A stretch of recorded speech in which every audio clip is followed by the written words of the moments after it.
Hello, welcome to my channel. I'm Anne and today I'm going to be bringing you my best books of 2024. So I read a lot of books in 2024. Let's pull up an actual accurate count number and see how many books I actually read.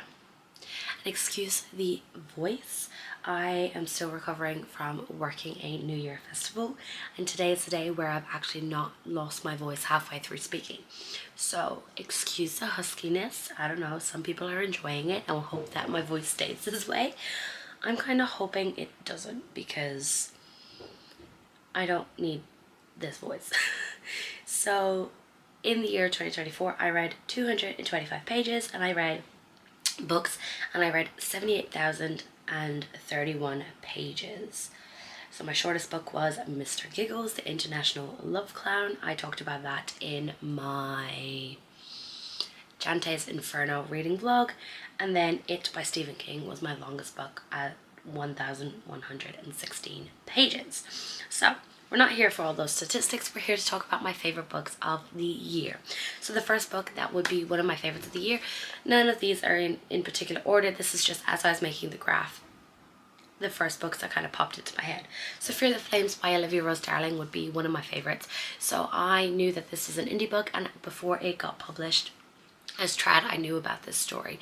This is a romantasy about a young girl who has 5 dragons, and there has been a prophecy that she will either destroy the world or save it.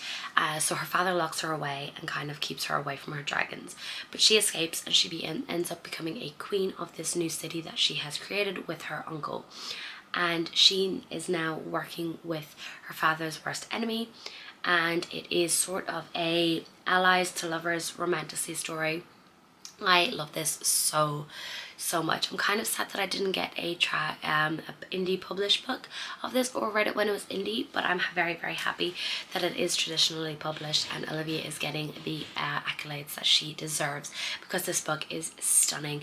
The relationship between Caden and our main character is amazing, and I just really love the dynamic between them. There's so many scenes that I really love. There's a bath scene, there is this like I'm attracted to you but we can't be together sort of vibe, and I just loved it so much. It was just amazing.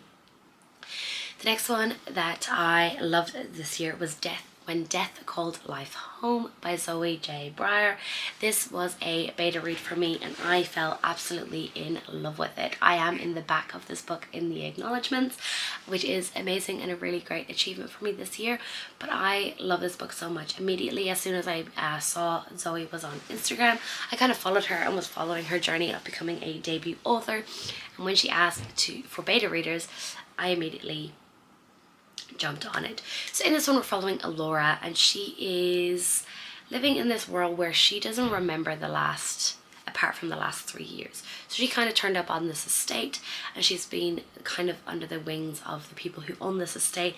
She has no memory of her life before this. And one day she follows a man into the river and ends up in a different world.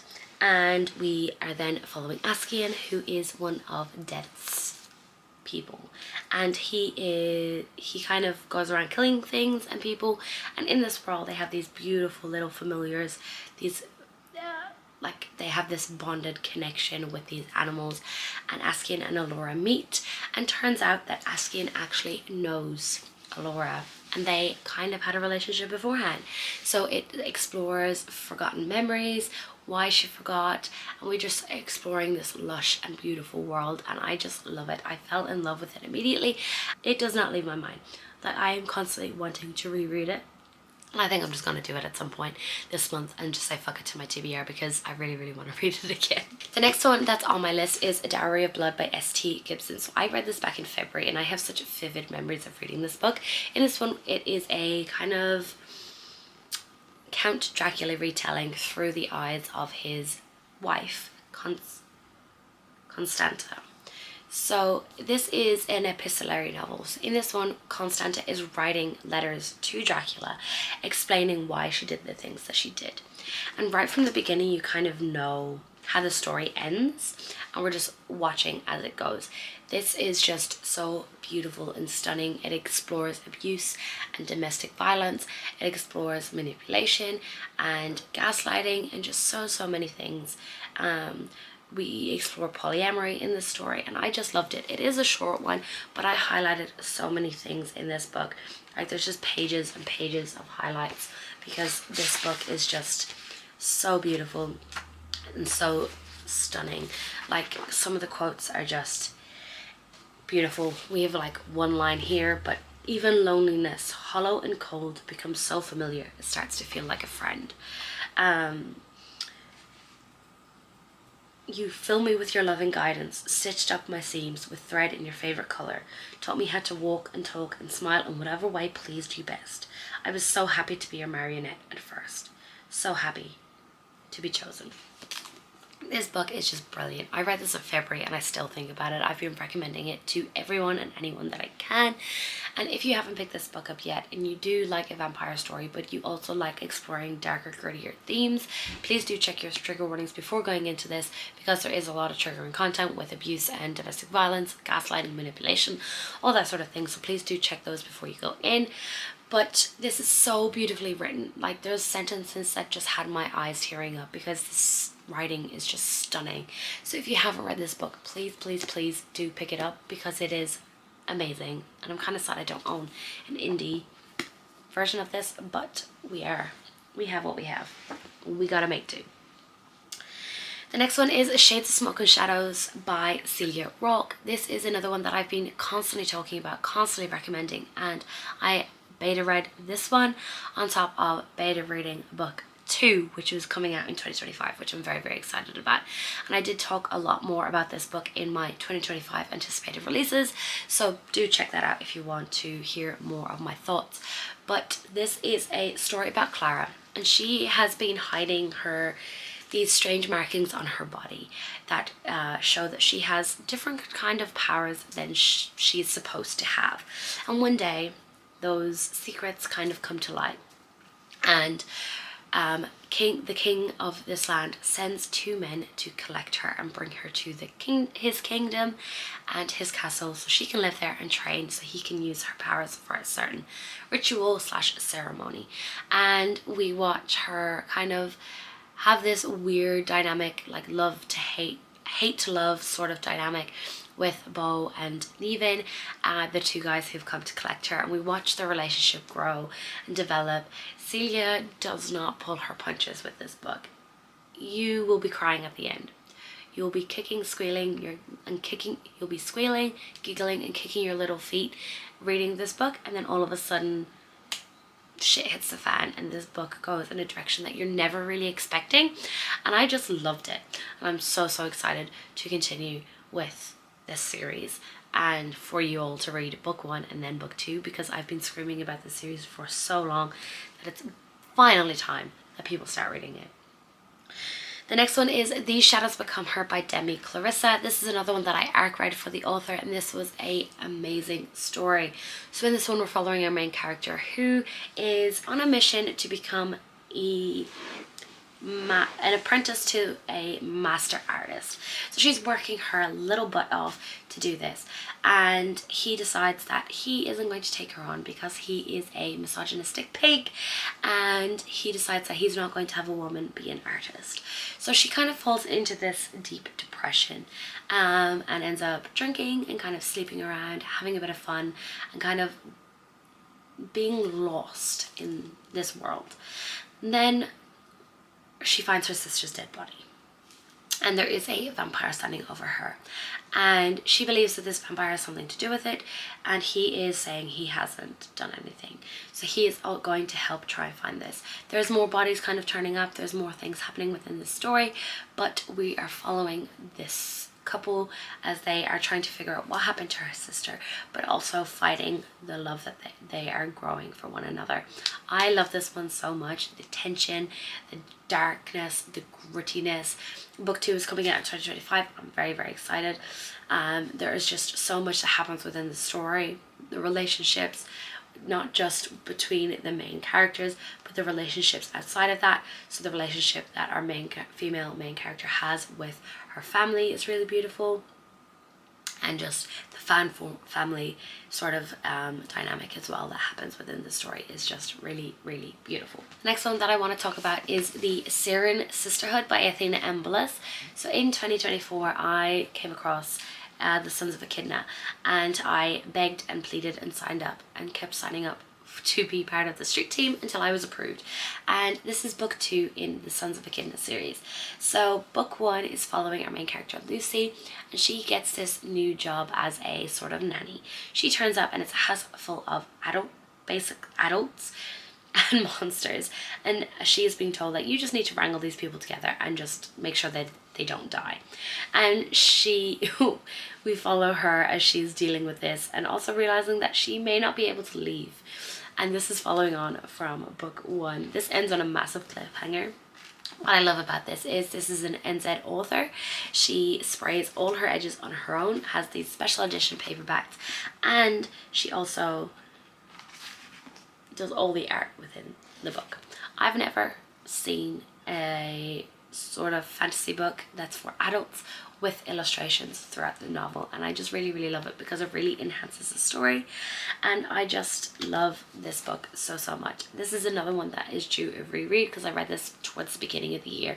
I love this one so much. The family vibes, the humor, the banter, the characters are just so beautiful. There's so many different types of characters, so many different types of LGBTQIA plus representation, and I just love this book to the hills. I will die on a hill screaming about this book because I love it so much. It is just amazing. So if you're looking for an NZ author, you're looking for a new series to dig your teeth into, book 1 is more Greek mythology. This one has a little bit more Slavic mythology, and I'm so ready for book 3, which is at the moment being written. So I'm very, very, very, very excited to continue. The next one is When the Moon Hatched by Sarah A. Parker. This is another, it was an indie book and now it got self-published. You can see that I'm loving my indie romantasy, but this is the paperback edition. I do also have the beautiful Wickle special edition, but in this one we're following our main character, who is Reeve, and she is an assassin as her job, and she ends up getting into a little bit of trouble and ends up being saved by a dragon rider, Can Vaegar, who is the head king, and she absolutely hates him and she doesn't want anything to do with him because she believes that he is evil, and their stories sort of collide and they are dealing with a lot of things. So they're on a quest to quell the never-ending ache in his chest. A clue lures him into the capital's high-security prison, where he stumbles upon the imprisoned Reeve. Together they seek truths that threaten to unravel everything they knew about the world and each other. This is another sort of lost memories sort of story, and I just really, really love the tension between Reeve and Con, and it was just so amazing. This is included in my dragon reading vlog, so I'll link that up above and down below, and you can check it out where you get my full thoughts. I did read it on Kindle, and then I had to buy the paperback so I can reread and annotate before book 2 comes out, but I'm so obsessed, and I just love this book so goddamn much. The next one is Shadows Dark and Deadly by Andrea Marie Johnson, and this is one that I just came across on Threads. The author was looking for readers, so I put my hand up. I was like, absolutely. This is a story about our main character who is kind of homeless. She has this power that she is keeping secret, and one day, while she gets attacked and ends up killing this man with her power, she comes across that a man comes across her in the process of killing this guy who attacked her, and he decides that he is going to take her on as his assassin and train her up and help her, teach her how to use her powers. So she moves into this house. It's sort of like a fake marriage, because it is in a time where a woman can't be around a man without having an escort. So they pretend that they're married so he can train her, and the tension between them is great. There is an emotional support knife because she has a lot of trauma, so she has to have a knife beside her at all times, and just the relationship between them, and also our main character's relationship with Bacon, is hilarious. The humor, the banter, this is also a little bit poly, which I love, and I'm very excited to explore more of that as we go into the next book, and I just love this so goddamn much. The humor, the banter, the tension, the relationships, the family, the kind of mystery that we're following is just stunning, and I loved it very, very much. Next one is The Everking by LJ Andrews. This is another one that I absolutely love. So I read this for my Brie vlog. I'm hoping my Brie vlog will be out very, very soon. I've got one more book to read as I'm filming this, and massive thank you to Erin for gifting me this one, because I did read it on Kindle and I already want to immediately reread it. But this has illustrations in it as well, which I love. So in this one we're following our main character, Eric, and he is the Scarred King of the Ever Kingdom. And he is on this mission to get revenge on the Earth Fae. Because the Earth Fae's king killed his father, so he is on this mission for revenge. But he also, and then our main character, and then we're following Livia. She is the king's daughter, and she unwittingly breaks the chasm between the Eversea and the Earth, and which then brings Eric back to get his revenge, and he ends up kidnapping Livia, and we watch them. This is an enemies to lovers, sort of a little bit fated mates story, which I loved. I love the tension, I love the banter, I love the family, I love the sea pirates. That was a really interesting aspect to the story, which I loved. So yeah, it was just a great time. And now I want to look at the other artwork. But like, just look how stunning this is. The atmosphere in here is great, and I'm obsessed. I just finished The Everqueen as well for my Brie vlog. So yeah, the best. Love, love, loved it. The next one is This Deceit of Ours by Shannon R. Lear, and this is a story about a girl who, this is another one that's kind of hard to describe, but we're following a girl who ends up in an arranged marriage with a demon prince, so she can find her father. And we're following their story of this marriage of convenience, kind of having feelings for one another, but knowing that this marriage is going to end, but then also investigating where her father has gone. And I just really, really loved it. Again, the humor. I really love our main character, Sin, and I love the female main character as well. She's a badass. She's not afraid to throw a punch, pull out a knife. I really love the interaction where she met Sin for the first time. She kind of poured a drink all over him, and it's just really, really good. The banter between them, kind of the sassiness, the kind of will they won't they vibe is just immaculate, and I'm so excited to read These Hearts We Shatter, which is book 2 in preparation for book 3. So yeah, I'm so excited, and I just love this book so much, and it's another one that lives rent free in my brain because I'm obsessed. The next one on my list is Morbidly Yours by Ivy Fairbanks. So again, I read this for the Brie vlog, and it's one of the first reads for the Brie vlog, and it's one of my favorites of the Brie vlog. I loved it so much. In this one we're following Lark, and she is a Texan widow who has now moved to Galway, and she comes across her neighbour Callum and finds out that he is a mortician, and finds out that he also needs to get married before his 35th birthday so he can keep the business that his grandfather has gifted him. And Callum is demisexual, so he needs to form a connection with someone before he can be intimate, and also feel like he can marry. So Callum is very shy, he's very introverted, and Lark is very extroverted. So Lark decides that she's going to help him get some dates, and they start hanging out, and it's a friends to lovers dynamic, and I just really love the relationship between them. It's so cute, and I really want a physical copy of this book because I love it and I want to reread it. And book 2 of this series is coming out, where we're following Lark's cousin, which I'm very excited about. But yeah, it's a beautiful story. I felt at home reading this book. The Irish in here is beautiful, and yeah, this book is just so good, and it just makes me smile talking and thinking about it because I love it so much, and it's definitely made me feel at home while not being home in Ireland, which I loved. Next one is Lights Out by Nafisa Allen, and oh my god, I read this book twice this year. I'm so obsessed. I listened to it on audio. In this one we're following our main character who has a little bit of a masked man kink, and on TikTok, on social media, she's scrolling through and finds a couple of finds this creator that she really, really loves. So she is like thirsting for him on this app. She sends a screenshot to sort of her fuck buddy and is like, hey, what do you think about doing this? And her fuck buddy replies and was like, nah, we haven't spoken in 2 months. I'm not doing this. I'm dating someone else. Bye. And thanks. That's weird. And he shows his best friend and he's like, look at this shit. Look what she's into. Like, oh my God. And Josh, the best friend, realizes that it is his TikTok that she's sending screenshots of. So he's immediately like, oh, she likes this. Ooh, she is very attractive. I've also kind of been a little bit obsessed with her and stalked her. And I know a lot about her. So he starts going through social media and figuring out that she is all over his thing. So he decides to start playing a few games with her and seeing if she's going to take him up on the offer. And it's just so good.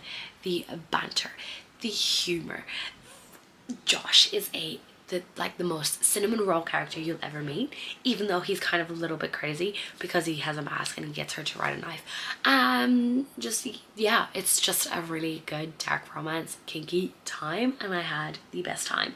And now speaking about it again makes me want to reread it, so I might be listening to that when I go back to work. I'm just having a great smutty time for the first day back at work. That might be a really good idea. The next one is Serpents and the Wings Night. This is another one that's part of my brief vlog, but this is basically Hunger Games meets vampires. So in this one we're following our main character, Araya, and she was adopted by the Vampire King. And there is every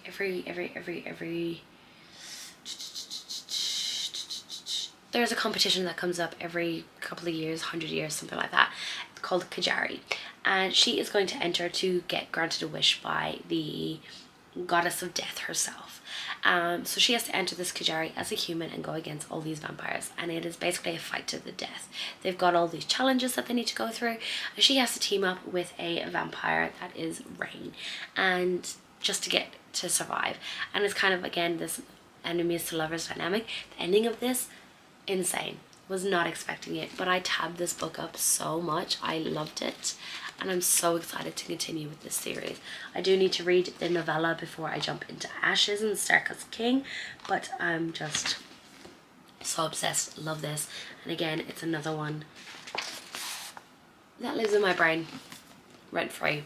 Again, stunning, beautiful. I love that the competition sort of, as you're going through the competition, you start to learn about the world, because we're following the goddess of death, Nyaxia's kind of journey in life. So we see how this world was created based through that story that they're following throughout. So it's not just like 100 pages of world building, it's like world building throughout the story in a really clever way, and I loved it. Next one is Your Coffin and Mine by Jacqueline Hyde, and this is a Dracula and human story. So in this one we're following our main character, who ends up running away because she finds out that her fiance is cheating on her. So she runs away, changes her tickets to go to Transylvania, and ends up booking a hotel. Turns out that this is Dracula's hotel, and he wasn't very happy that his best friend Doyle has changed his castle into a hotel. And we are watching this most grumpy vampire deal with the most sunshine main character in the best way. It is so fun. It is so, I was squealing, kicking my little legs, screaming throughout this whole book. It made me laugh, it made me grin. I looked like an idiot reading this book. It was such a fun time. Like, it's not a serious book at all in any shape or form, but it was the best time, and I'm so excited to continue with this series because I love it so much.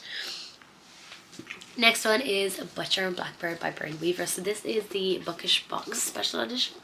I don't know, I bought it from one of my friends because I just really wanted the special edition. I don't own the actual normal paperback, but I'm obsessed with this book. In this one we're following serial killer Solone, and she ends up in this sort of scenario where she ends up trapped, and she comes across Rowan, who's also another serial killer, and they decide to have this little bit of competition between them, where every year they come together, they get given a target, and whoever kills them first wins. And it's just such a fun time. We're watching the relationship. It's sort of a friends to lovers dynamic. It takes a long time for them to actually get together, but I love the tension. I love the found family. I love seeing Sloane. There's a lot of trauma discussed in here as well, and I just had the best time. Yeah, the Bookish Box exclusive luxe edition, and I am just so obsessed. Yeah, and it's just the best time. I love this relationship. I love the dynamic. I love how Rowan became such a cinnamon roll for Sloane, and it was just so good. It just makes me smile so much, and it's a favorite. The next one is Leather and Lark. So immediately after Butcher and Blackbird, I knew I had to pick up Leather and Lark. This is following Sloane's best friend and Rowan's brother, and it is so good. This is definitely more of an enemies to lovers vibe, with a sort of marriage of convenience. So contract killer Lachlan Kane wants a quiet life, but when he botches a job for his boss, Lachlan knows he'll never claw his way out of the underworld. At least not until Lark Montague offers him a deal. The catch: he has to marry her and they can't stand each other. So it's marriage of convenience / ranger marriage with enemies to lovers vibe, and it's so good. Again, I tabbed this one up so much. I love it. Again, the banter, the tension, the family, the relationship is just perfect. Absolute perfection. And Scythe and Sparrow, I can tell you right now, is going to be on my 2025 top books once that's released, because I'm obsessed with these brothers, I'm obsessed with this series, and I cannot wait to continue. Cannot wait. Next one is Glint by Raven Kennedy. So this is a book 2 in the Plated Prisoner series. In the Plated Prisoner series, we're following Auren, and she is the king's prized possession because she is gold touched. So the king, this is a King Midas retelling. So she is gold touched, which basically her whole body is gold. And when the king decides to conquer another land, she is then shipped off to go with his prized possessions, and shit hits the fan. And that's basically book 1, and then we're following book 2 that leads on from book 1, and I just loved it. So we have a new love interest sort of thrown in to this mix. Auren is definitely becoming more independent. She is learning more about herself. She is figuring things out and kind of looking at her past in a different light than what she believed was true. And I just really liked book 2 a lot more than book 1. I found book 1 to be a little bit more slow, and I kind of wanted to bash Auren's head in at certain times. But it's really good, and I'm very excited to continue with this series. There is 6 books in this series, so I'm now currently on book 3, but it's just a fun time. Definitely a more darker, grittier story. There is trigger warnings, so please do be aware going in, but it is just a really good book. I don't want to talk too much about it because spoilers for book 1, but yeah, it just moves into this bigger world, more developed, more everything. The next one is Rhapsodic by Laura Thalassa, and this is a book that I've been wanting to read for such a long time, so I picked it up on audio because it was part of my Audible membership, so I didn't have to pay anything to listen to it. And again, this is part of my Brie vlog, but in this one we're following our main character who ends up getting into a bit of trouble. She calls upon the bargainer to help fix that issue. She kind of becomes a little bit obsessed with him because she is lonely and on her own, so she continues to call him back for favors. The thing with the bargainer is that he never allows favors to go on for too long, but suddenly our main character has an arm snaked with beads, meaning she owes the bargainer about 300 and something favors back. And 7 years after the last time she's seen him, he has returned and he wants to have his favors. So he wants to get his favors back. And we just watch them deal with this big scenario where there is these fae that are coming back in a sort of coma and he can't wake them up, and there is a big threat to his life and his kingdom, and then also watching their relationship, and it's just a great time. There's a lot of trauma, there's a lot of feelings within they have a past together. This is sort of a second chance romance, and they have this big past, and they definitely have to deal with their past before they can move forward, and it's just a really, really good time. The next one is House of Beating Wings by Olivia Waldenstein. Again, this is for the pre-vlog. All of these books are for the pre-vlog. I love this one so much. So in this one, we're following our main character, who's sort of a half human, so she's looked down upon, but she has been in love with her best friend, who is the prince, for as long as she can remember. And one day she comes across this person who gives her a prophecy and tells her if she collects 5 iron ravens, I think it's iron or obsidian ravens, crows, not ravens, she will become a queen. So in her mind, she believes that if she does this, the Fae Prince will fall in love with her and they'll be together. And that's not necessarily how it works out. And we're just following her story as she is on this journey collecting these crows and figuring out a lot of stuff, learning a lot of things about people that she probably should have learned a long time ago, and kind of growing into herself, getting her independence, and it's a great time. And I don't want to give too much away because it spoils a lot of the story, which yeah, I just really loved it. I had a great time with it, and I loved watching her gain her independence and being like, nah, I'm not sitting back, I'm gonna do this my own way and deal with it. And yeah, it was just a really good time. The next one is Null and Void by R. Moody. This is an Australian author, and this is her debut novel. I ARC read this, and I'm very lucky to actually finally have a finished copy. Thank you Athena and Marley for that. They bought this for me for Christmas, so that was really great of them. So in this one, we're following our main character, who is a retired assassin, and she is a null, which means she's a null, so she has no power. And she is a retired assassin, and then one day she gets bought to help. Yeah, so when Meek gets sold as a slave, a fate she promised would never be hers, hope for a solitary life is lost. Now destined for an impossible rescue in a foreign land, her only chance of survival is to fight the destructive rage simmering beneath her skin and learn to trust those around her. As trust deepens on the journey and a charming new companion fights for her heart, Mika is forced to face the truth of who she is. In the end, she must choose to embrace it or let the rage win and risk losing it all. So there's a lot of rage, a lot of trauma within this one, and I loved it so much. This again is another one that I need to reread because I'm so obsessed. And this is a signed edition, so thank you. But there's a lot of trauma in here, so please do check your triggers. There is mentions of sexual assault. There's nothing on page, but it is mentioned in our main character's past. And she doesn't trust anyone. The fan family vibes, we've got Daddy Beans.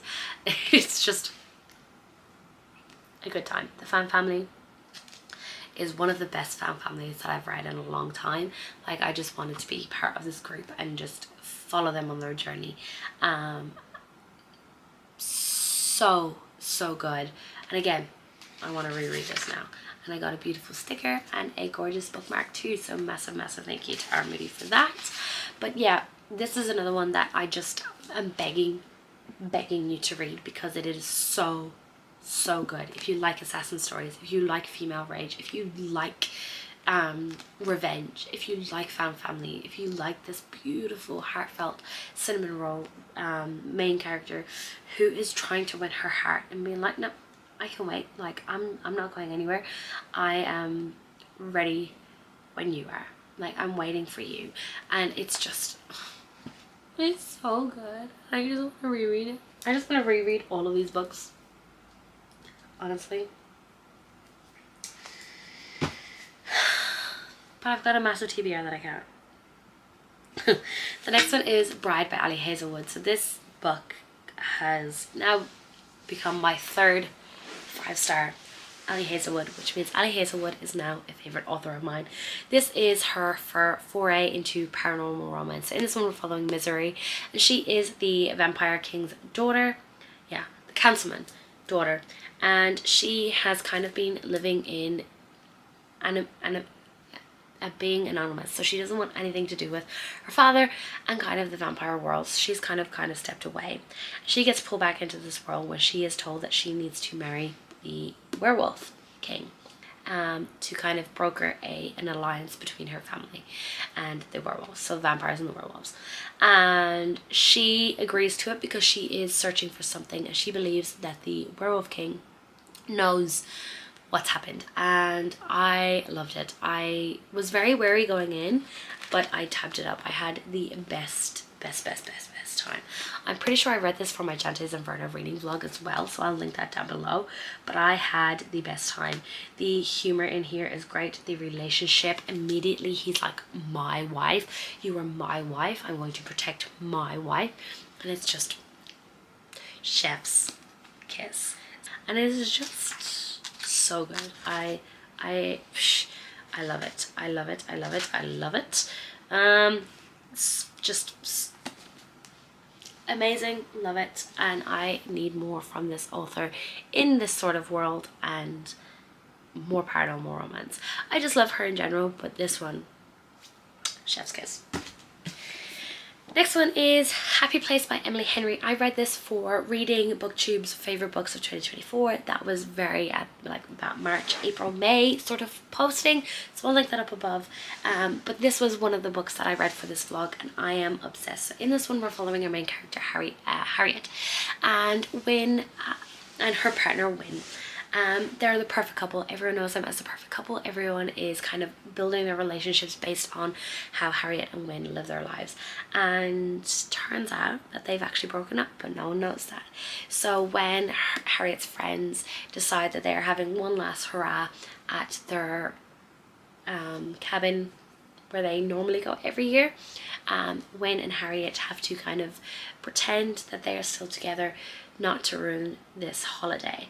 And we're kind of watching them deal with why they broke up, how they broke up. We're watching them how they got together for the first time, and kind of watching them figure out that they still love each other, and that they shouldn't have broken up. They should have just communicated more, and they should have really figured out a way to deal. Wyn was going through a lot, and so was Harriet at the time, so kind of taking that break between them was really, really good. It's like the one bed trope, the one bedroom trope is just so good. And just watching, and towards the end, like, a lot of things blow up, a lot of truths come out, and it's just a story of growing up and kind of trying to keep your friendships, even though life is hard and life is busy, and being honest with one another. And there's just explored so many more themes, and this wasn't just focused on the romance, it was also focused on the friendships and the relationships within this group dynamic. And I just really, really enjoyed it and had a great time with it. I highlighted so many things in this book, but I didn't annotate it because I wasn't sure if I was gonna like it. Did I even? No, I didn't even highlight anything. So this is due for a reread at some point this year, so I can annotate it, because this is definitely one of my favorite books. I'm never going to forget this one because it was just so beautiful. The next one is Fourth Wing. Again, this was in the same vlog as Happy Place, but if you don't know what Fourth Wing is, I don't know where you've been. But Fourth Wing is one of my favorite books of the year. This is about Violet, and Violet has been training to be a scribe and move into the scribe quadrant for her whole life, until her mother decides that no, you're not becoming a scribe. My daughter is not becoming a scribe.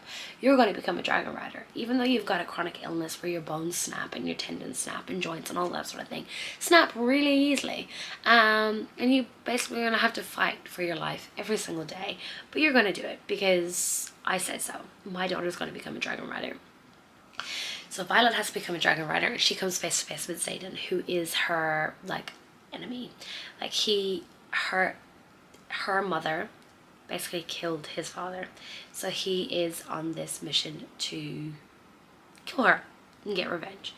And we're just watching Violet trying to survive being a dragon rider, becoming a dragon rider, and then also dealing with Xaden. And obsessed, absolutely obsessed. I just reread this book in preparation to read Iron Flame for Onyx Storm that's coming out, so I've read this twice. Obsessed, still love it, still had the best time. This made me cry at the end even more than the first time I read it, so it's a favorite. That's all I have to say. and if you haven't read it, I definitely recommend. And the last one is The 7-Year Slip by Ashley Poston. So in this one, we're following a main character who is dealing with a lot of grief. Her aunt has just died, and she's been given her aunt's apartment.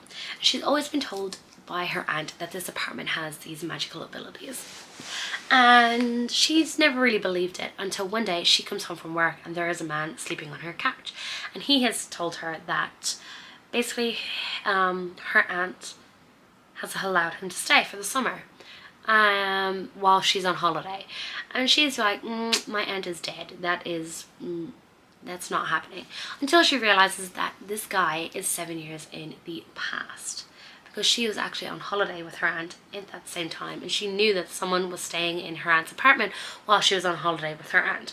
So there has been this weird sort of dimension shift where they end up staying at the apartment together at the same time, and they sort of fall in love.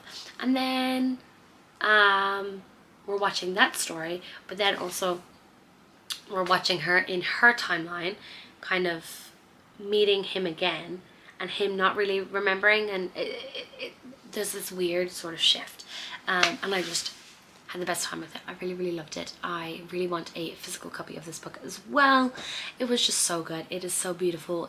There's so much trauma, there is so much growth within the story, there is so much figuring out what you want from your life, you know, because our main character is kind of stuck in a job that she believes that she loves, but she actually doesn't, and kind of reigniting her love for painting and doing all these fun things. And yeah, this guy kind of turning up in the apartment kind of helped her go through her grief, and it's just so good and so beautiful, and it's again another one that I need to reread.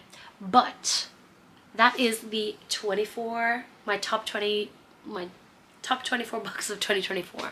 That was a mouthful to say, but they are my favorite books of the year. So if you like this video, make sure you give it a like, comment down below what your favorite book of 2024 was, and subscribe if you want to see more content from me. Bye.